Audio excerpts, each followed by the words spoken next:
Molly. How are you? I'm great, Phoebe. Thank you so much for having me. Oh, thank you, Molly. It's great to see you, and we're really honored to have you in our podcast.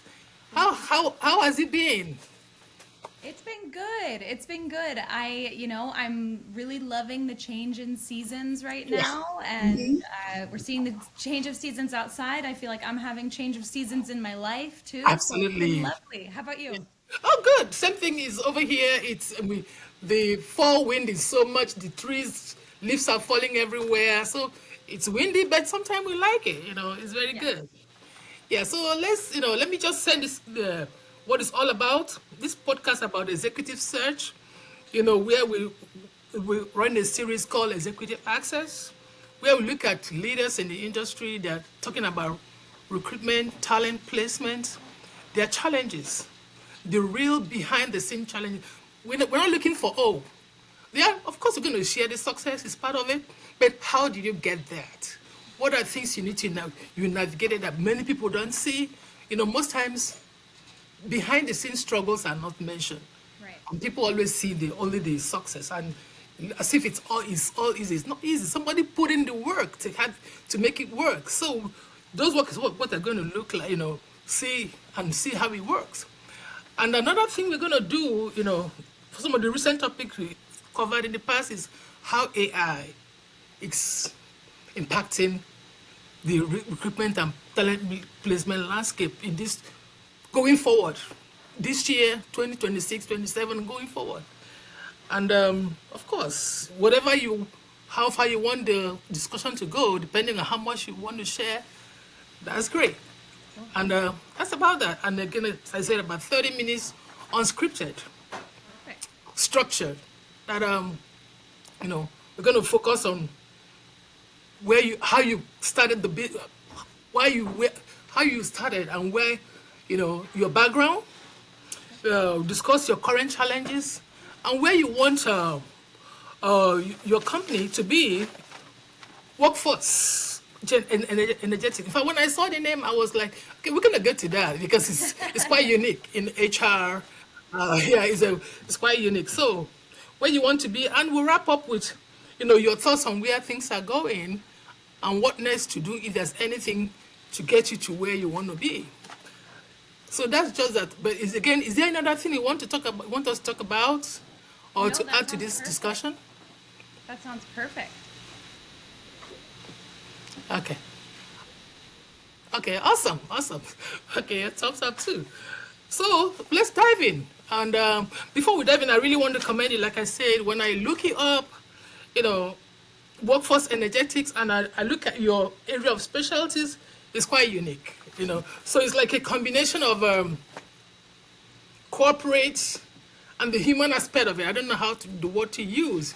Talking about soul, the wellness resonating. The areas you actually talked about is not a it's not a common area that management focus in. It's like that hidden part. Like I said, the behind the scene part of human aspect that produce the result that they want in the office, and most of the time it's not people and don't focus on it. So just tell me more about that, and we'll take it from there. Yes. Well, again, thank you so much for having me. Just a little intro of myself. So, yes, I'm Molly Sharp with Workforce Energetics. You may also hear me refer to it as Sharp Energetics. I've kind of You are? got my hands in a lot of different things right now. Yep. And Workforce Energetics really came to be only over this last year. Um, and it's kind of impossible to talk about my story and what's happening in the recruiting and talent world right now without talking about AI. I was most recently working at a creative advertising agency as an employee experience business partner. And working with a large group of brand ambassadors all over the country, working remotely. And, we had gone through some significant reorg challenges. And I was also, seeing kind of the writing on the wall. This was going on towards the end of 2024, and seeing AI just take off in a huge way, and even take off in my life and how I was employing it in my own work. And I felt so empowered to take a lot of the more mundane tasks and automate them and use AI to kind of act as a sparring partner. And it really freed me up to think more strategically about how to work with people and what it really means to value energy and energetics within an organization. And so um, I ended up Yeah. leaving my corporate job back in April to really go full force into workforce energetics. And along the way, also, was having a very spiritual change where I wanted to be kind of a steward of this shift in human ingenuity and human innovation with AI without losing the human soul and without losing the real energy that we all Yeah. need to really work together. Like I think we're seeing now, there's so many ways in which AI is beneficial and can help, but there's some ways that we're just not quite ready for it, or we just don't value it. For example, I think AI within the art space or places where you really value the human soul behind things, we're still going to kind of lean towards human created art, music, mediums like that. But when it comes to just taking on some of the tasks and helping to synthesize content or ideas, it can be such an empowering tool. And so um, that was really what inspired me to start Workforce Energetics. Is I kind of could foresee that there was going to be huge organizational changes, lots of layoffs and reorganizations, especially due to companies embracing AI and automation. And I wanted to kind of be an advocate for the human, but also help people to evolve towards this more efficient way of working. So that's kind of where I just see myself as a little bit of a bridge in the recruitment and talent and organizational design space, as well as ethical AI and automation implementation. Okay. That makes sense. That makes sense. Yeah. So, how does your role fit into the bigger picture of workforce energetics? So I am the founder of Workforce Energetics, and Yeah. currently, as a consultancy for organizational design and AI implementation, it's really just me right now. So Okay. I have taken kind of a big step back Okay. from actually recruiting and hiring and training Oh, people. yeah. It's been a huge part of my past. I can see. And so what I've been doing in order to kind of stay up to date with what's happening in the recruiting world is I continue to apply for roles, especially if I can see that they are going to be AI focused. So, great example, I've had a couple of interviews with AI interviewers. And I Okay. wanted to really understand, because especially as a former recruiter, I was like, my Yeah. job can't be taken. It's a very human, you want to have conversations. And now seeing these AI recruiters actually holding interviews, I wanted to understand what that felt like as a candidate. Um, and it's strange. I think that there's a lot of ways in which, as a recruiter, I can totally understand the benefits of using AI to go through resumes and to kind of sift through the talent pipeline and find your keywords. But of course, there's that human element that I think we still need to see to really be the matchmakers as recruiters have been in the past. Um, and so, just like an anecdote, I had this interview with an AI recruiter, and I gotta tell you, it was hard. It was a tough interview. The questions were difficult. It was stuff that I was like, this isn't really my expertise. And so I, as a candidate, was feeling a little bit frazzled because I was Okay. just like, I don't know if I answered that right, but I do know enough about AI to know that you can converse with it and you can ask it questions and you can have it kind of get into the details of things. Yeah. And I think that after doing that interview, I kind of realized, oh, that's what it was actually interviewing me for. It wasn't actually interested in my answers to the specific questions. It wanted to see if I could leverage my understanding of AI to get to a level deeper and to help myself understand what it was talking about. So it was a really strange and interesting experience.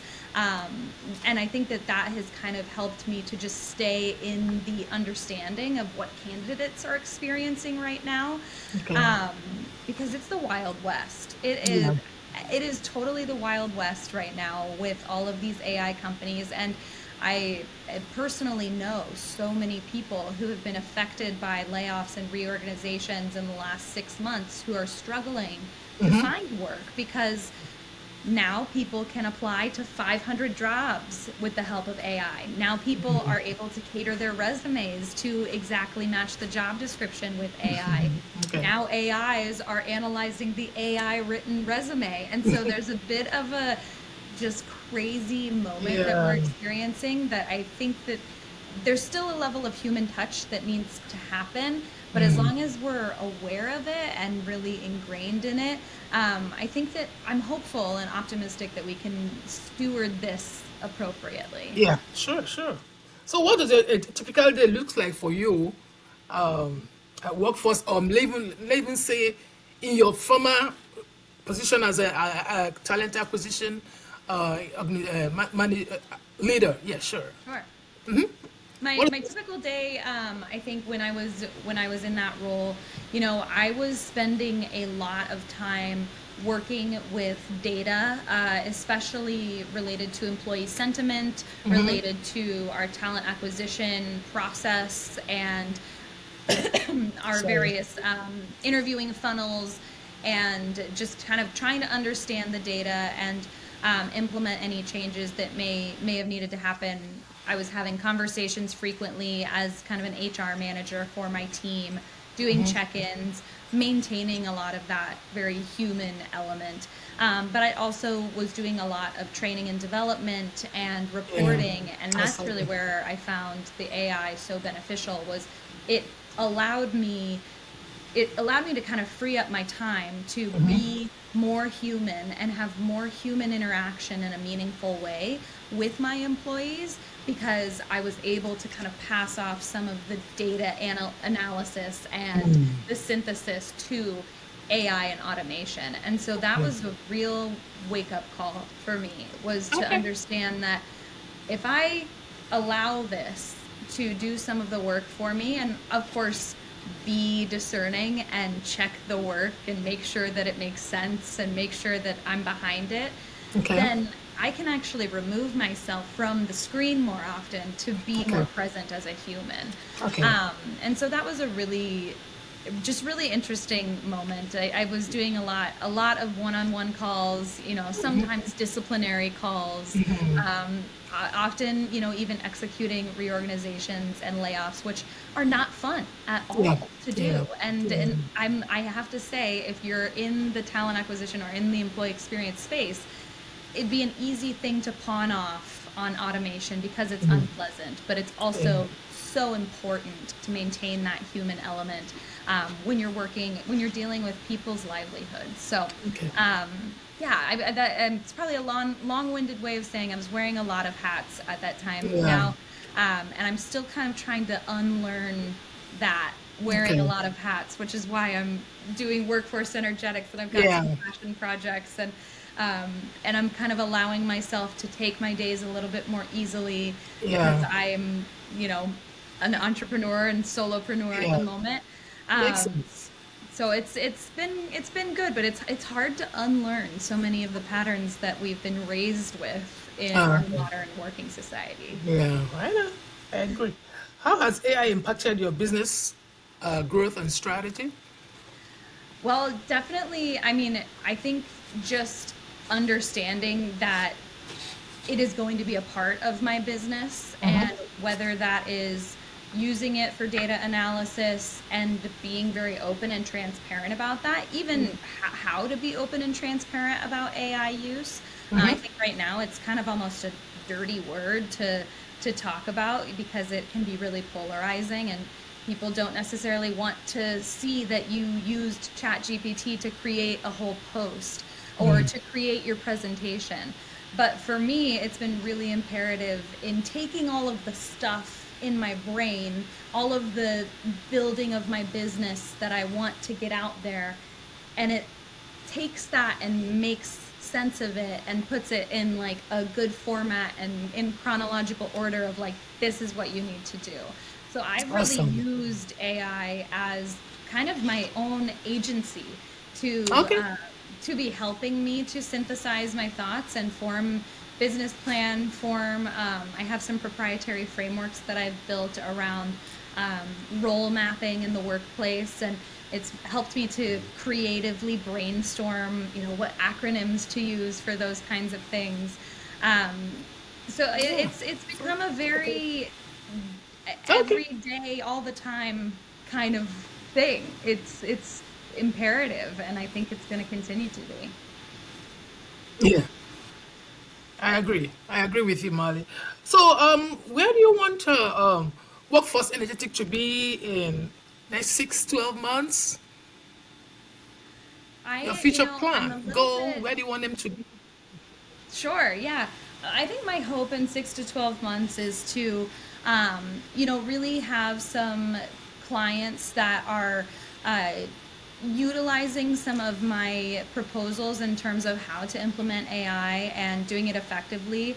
I think if there's any way that I can save somebody's job by empowering them with new skills and technology rather than seeing them lose that job to somebody who might have leveraged AI, then I want to do that for people. That's really my hope with workforce energetics. I think my passion project currently that I'm working on is also an energetics tool or an app that's really designed to help you with your inner alignment.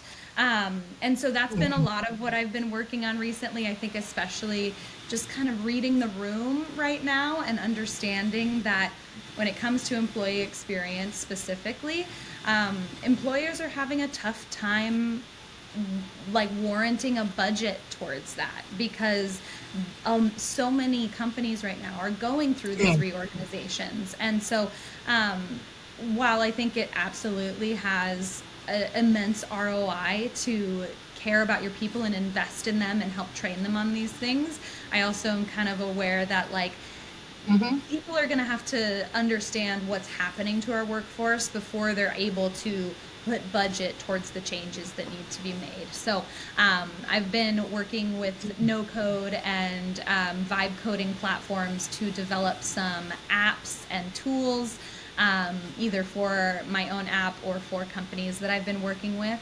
And that's really in an effort to help small to mid-sized businesses um, not spend so much money on overbuilt SaaS products. And that's been really fun to see too, Yeah. just how we can kind of employ some of Yeah. these tools in the small to mid-sized business sector. Awesome. Awesome. It's very good.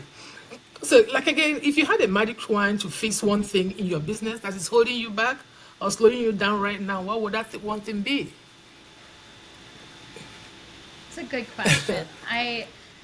It's hard because it's like I feel like I have the magic wand, but I do still feel um, like I would love to have accountability partners that are human, that could really help me to make sure that I'm pushing forward in the right ways and not just the ways that I'm interested in or I want.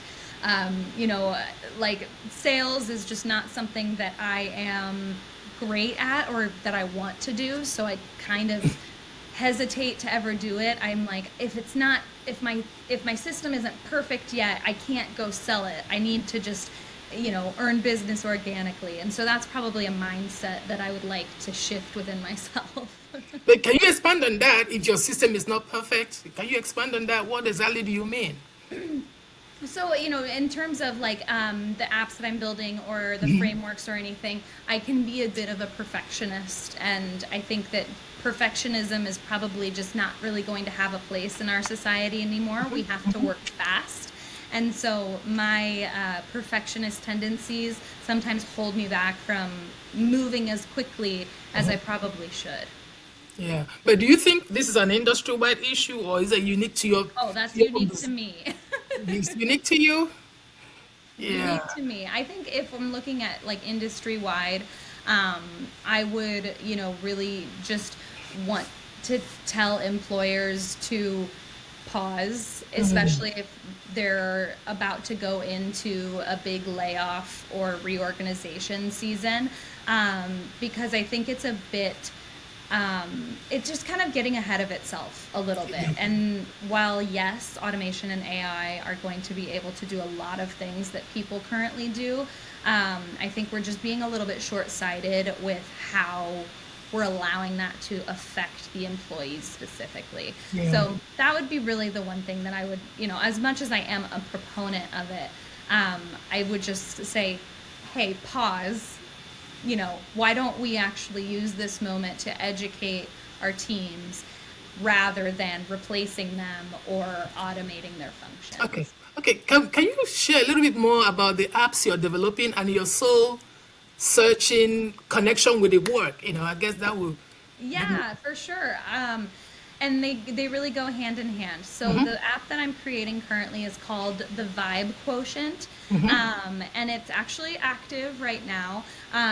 It again is a bit of a passion project that, from a lot of meditation and probably just trying to explore my own spirituality and even studying things like astrology or the chakra system or ancient Eastern traditions that have really impacted me personally.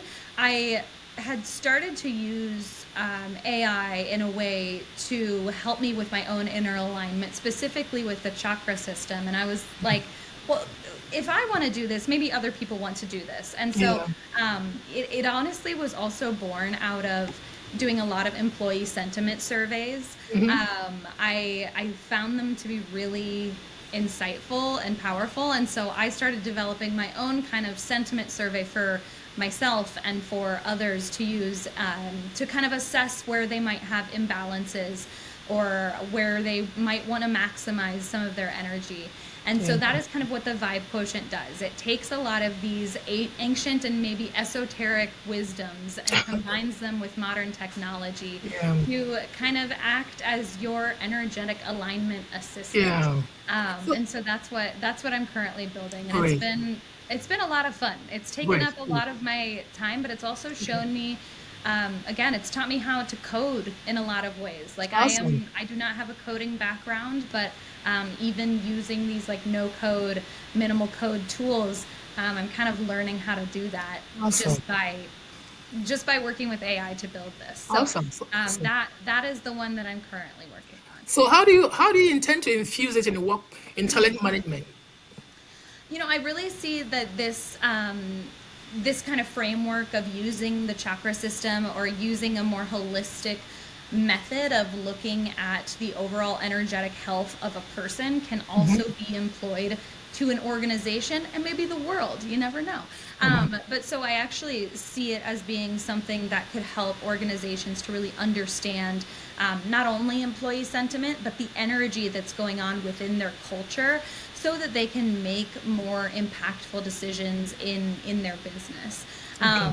And so I'm kind of hoping that it becomes something that changes the game on employee sentiment tracking a little Yeah. bit. Yeah. Because, a lot of times I think HR professionals are, again, wearing a lot of hats, and they might send out that employee engagement survey and then it goes into a spreadsheet somewhere into a file, and then you never hear about it again. But if we Yeah. can really make those insights immediate and actionable, then it trains leadership as far as how to work with their employees more quickly. And so Yeah. So I'm yeah. excited to So what you're saying is that go ahead. yeah. So you are saying that soul vibe um part of human energy is what you want to infuse in talent management, right? Yes, exactly. Yeah. Soul vibe how to infuse it in talent management. That's very great, Molly. And like I said, you have a very unique way or unique aspect. Let me not say unique way. No, it's not. It's not. It's not way, but a unique part of the human resource management that I guess is, I would say, is new. It's Sure. not really new, but yet to be embraced in the management, in the system. I think that's what it, because I know about that too. But Yeah. I see, and I believe that with people like you, energetic and young like you, and with all the clients and where you've had in contact in the past, you to be it's going to be easier for you to infuse it if you have the right way to market it, isn't it? Yes, I think so, and I'm hopeful. It is a unique perspective to have. Like I said, I think it's It very is. polarizing to kind of simultaneously be really advocating for the human and human energy, Yeah. but also doing it through modern technology. Yeah. And so that's really, yeah, I'm hoping to just act as a bridge there. But Absolutely. it's an interesting thing to witness. Yeah, Molly, it's very your uh, background and what you're doing is very unique, and we really appreciate it.